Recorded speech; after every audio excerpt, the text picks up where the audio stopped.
como ya cada uno más o menos se está acercando a los conceptos de los temas que quiere tratar, entonces quizás uno de los puntos más pertinentes es tratar de explicarles cómo ordenarnos, ¿no? Es una cuestión de orden, ¿ya? A veces nos van a dar ciertas dudas, nos vamos a sentir a veces un poco confundidos, no sabemos muy bien por dónde ir, y entonces hay que tener un cierto método, ¿ya? Una cierta estrategia. El trabajo, para que sea científicamente válido, tiene que tener lógica, tiene que tener coherencia, tiene que tener método organizado, ¿no? Porque lo que ustedes van a hacer es tratar de encontrar una verdad con respecto al tema que van a investigar, pero es una verdad que no es subjetiva, es decir, que no parte de su punto de vista absolutamente emocional, ¿no? Sino que tiene que tratar de tener un rigor que permita contrastar esa verdad que ustedes van a encontrar. Método, ¿ya? Método científico, eso es algo que tienen que tener presente. Entonces, les decía esto de la lógica, ¿no? ¿Cómo hago yo para que mis conceptos, ¿no? Categorías, se llaman así, ese es el término correcto dentro de la investigación cualitativa, que es la que nosotros hacemos, ¿ya? A esos conceptos les llamamos categorías. Pero podemos ya tener la categoría y viene el segundo paso, es decir, establecer las subcategorías, ¿ya? Es decir, cómo está constituido esto. Y ese es el método que me enseñaron y que quiero compartir con ustedes. Entonces, lo que van a hacer ustedes, ya cuando vayamos apuntando a definir sus categorías, entonces, supongamos que, como en este caso, ¿no? Este alumno lo que quiso hacer es trabajar acerca de las narrativas, de la narrativa en los videojuegos. Por allí iba, ¿ya? Entonces encontró una definición acerca de ese tema. Entonces encontró la definición de un autor. ¿Dónde encuentran ustedes las definiciones? En los libros, en las tesis, en los artículos científicos. Ahí encuentran ustedes las definiciones, por ponerlo de un nombre, oficiales, ¿ya? Más que oficiales, digamos que están conceptualizadas de tal manera que tienen cierto rigor de calidad. Entonces, este alumno encuentra esta definición y acá está la fuente, ¿no? Dice Gosciola, la publicación es del año 2010. Hay que analizar la cita. En la misma cita vamos a encontrar esos elementos. Y entonces aquí están los elementos, por ejemplo, que se trabajaron como subcategorías y como indicadores. Los indicadores pertenecen a una subcategoría, ¿ya?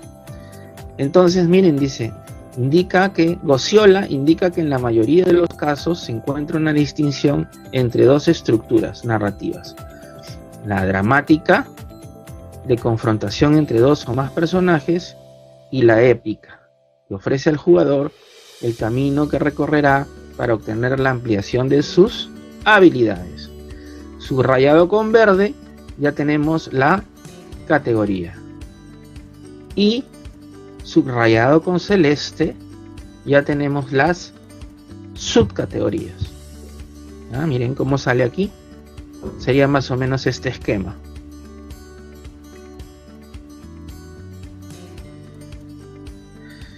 Vamos con otro ejemplo, ¿ya? El tema que yo quería investigar era narrativa audiovisual. Encontré un concepto de un autor, que es este autor Isidro Moreno, que está aquí. E Isidro Moreno lo que hacía era divide, ¿no? Porque está en su libro, divide la narrativa audiovisual en dos categorías, por decirlo de alguna manera. La primera categoría es el lenguaje audiovisual, que está compuesto de, ya saben ustedes, imagen, sonido, montaje, ¿no? Es del lenguaje. Y la otra era contenido audiovisual, ¿ya? Contenido audiovisual, ¿ya? Acá está. Entonces, la cita de Moreno dice lo siguiente, miren. La forma del contenido es la historia y la constituyen los personajes, el espacio, el tiempo y las acciones. Son los códigos culturales del autor los que transforman los que la transforman en sustancia, ¿no? Son los creativos publicitarios los que dan sustancia a esa forma que está ahí para vehicular la autoría aplicada. Bueno, acá hablan de creativos publicitarios porque el libro en realidad es un tratado acerca de narrativa audiovisual publicitaria, pero vale, la definición es muy válida porque estamos partiendo de un concepto general que atañe a todos aquellos que utilizan la narrativa audiovisual. Ya, entonces miren, 1, 2, 3, 4. 4 elementos, ¿ya? Y esos 4 elementos luego han sido organizados de esta manera. Entonces yo tengo acá la categoría 1, que sería el contenido narrativo, la subcategoría 1, subcategoría 2, subcategoría 3 y subcategoría 4, que serían personajes, espacios, tiempo y acción. Indicadores: los roles de los personajes y los atributos de los personajes, ¿no? En espacios yo tengo estos indicadores, ¿no? Espacios naturales y espacios artificiales. En tiempo yo tengo estos indicadores: cronología y duración.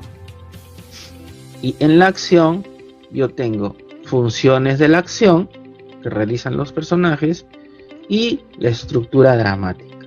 Si bien yo parto de la definición de Isidro Moreno que está aquí, ya, con la que empezamos, esta, donde determino que hay personajes, espacio, tiempo y acciones y que serán mis subcategorías, ¿ok?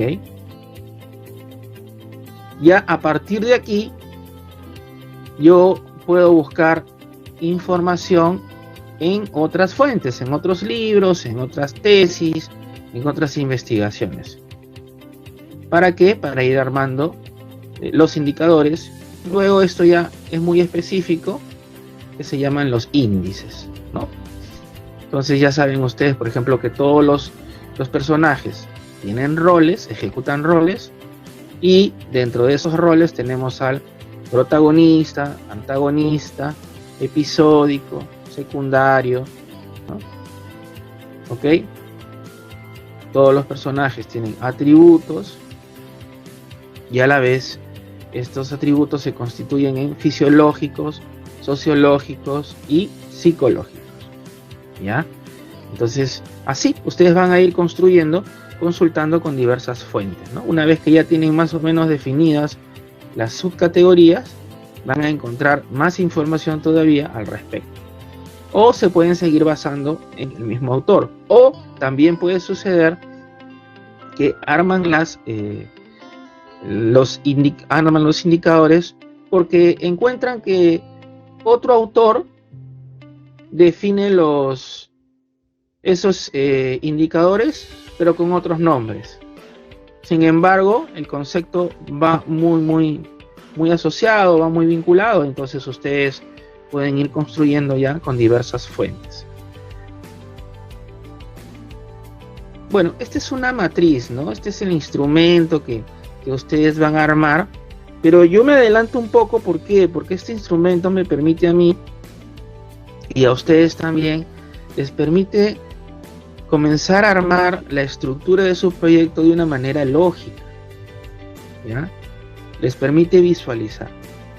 Entonces yo por ejemplo, miren, en sombreado en verde y celeste están las categorías, ¿ya?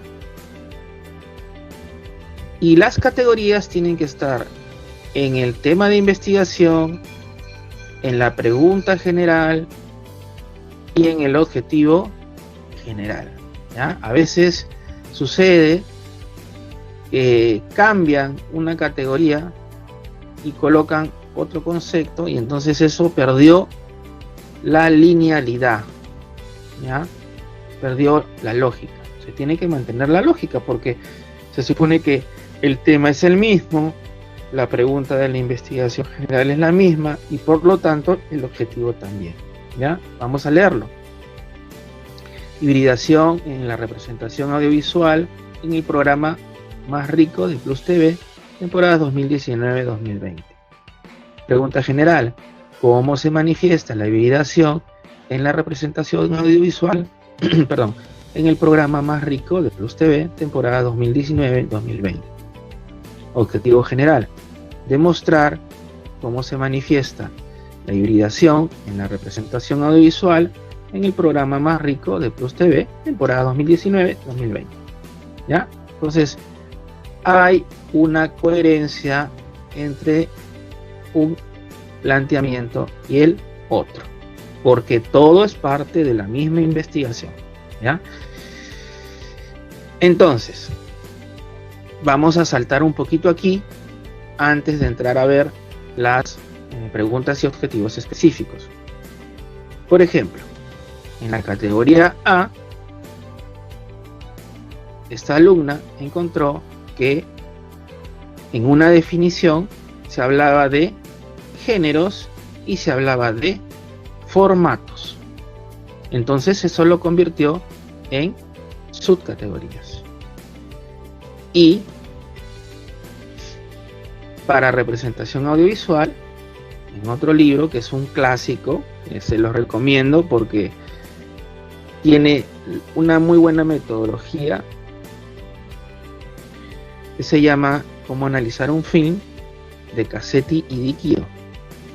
Entonces Cassetti y Di Chio hablan de la representación, y la representación tiene puesta en escena, puesta en cuadro y puesta en serie. Vamos a saltar un ratito aquí, miren. Acá están las citas con las que trabajó. ¿Ok? Para hibridación trabajó con Abaladejo, y acá en la cita vamos a ver cómo haya lo que les estoy diciendo, las subcategorías. Dice la hibridación de géneros y formatos.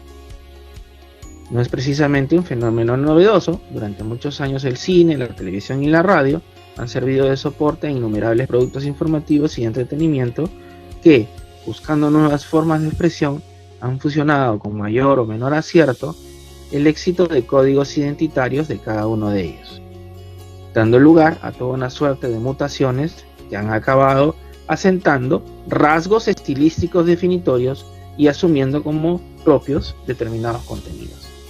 ¿Ven? Entonces extrajo géneros y formatos y los convirtió en subcategorías. Tiene también otra cita de otro autor que nos dice Vandrés y García Vilés. Señalan que la neotelevisión fomenta lo que se ha dado a llamar hibridismo de géneros. ¿Ok? Informaciones que tienden a mestizarse, es decir, a mezclarse en distintos géneros y asociarse con elementos propios de la ficción, como pueden ser las recreaciones o las intervenciones de actores. De esta cita podría trabajar este término, neotelevisión, porque sí existe, se ha trabajado y se ha definido conceptualmente qué cosa es la neotelevisión, ¿ya? ¿Por qué? Porque es un término que planteó el científico italiano Umberto Eco. Él decía que existía la paleotelevisión y la neotelevisión. Y esta neotelevisión tiene definiciones. Es decir, que tranquilamente podría incorporar acá Neo Televisión. ¿Ya? Y nos vamos a la siguiente categoría. Miren, ese es el libro que les digo, Cómo analizar un film, ¿no?, de Francisco Cassetti y Federico Di Chio. Y en el capítulo 4 ellos hablan de el análisis de la representación. Nos explican qué es la representación, y aquí miren, dice los niveles de la representación. ¿Ya? Y acá está: puesta en escena, puesta en cuadro, puesta en serie. ¿Ya? En términos más más de producción, la puesta en escena viene a ser la preparación, ¿no? Conseguir todos los elementos para nuestra telenovela, para nuestra miniserie, para nuestra película. ¿Ya? La puesta en cuadro es cuando ya están listos para ser registrados y comprendidos dentro del encuadre, es decir, el rodaje. Y la puesta en serie viene a ser la etapa del montaje. ¿Ya? Entonces, luego ya de basarse en los autores, en los libros, estableció, pues, ¿no?, sus subcategorías. Ya cuando tenemos las subcategorías, hacemos las preguntas específicas y vamos cruzando, ¿no? Lo ideal es que vayamos cruzando. Acá tenemos géneros y puesta en escena, ¿no? Pregunta, vamos a la pregunta. ¿Cuáles son las manifestaciones de los géneros audiovisuales en la puesta en escena en el programa Más Rico de Plus TV, temporada 2019-2020? En el objetivo cambia la pregunta y le coloca un verbo adelante, ¿no? Porque el objetivo es eso, el objetivo es una meta que ustedes quieren alcanzar, pero esta meta que ustedes están diciendo, para alcanzarla, tiene que comprender, obviamente, las subcategorías, ¿no? Entonces dice: explicar qué géneros audiovisuales se usan en la puesta en escena en el programa Más Rico de Plus TV, temporadas 2019-2020. ¿Ok? Luego vamos a la siguiente pregunta. ¿Cómo se utilizan los formatos? Miren, formato.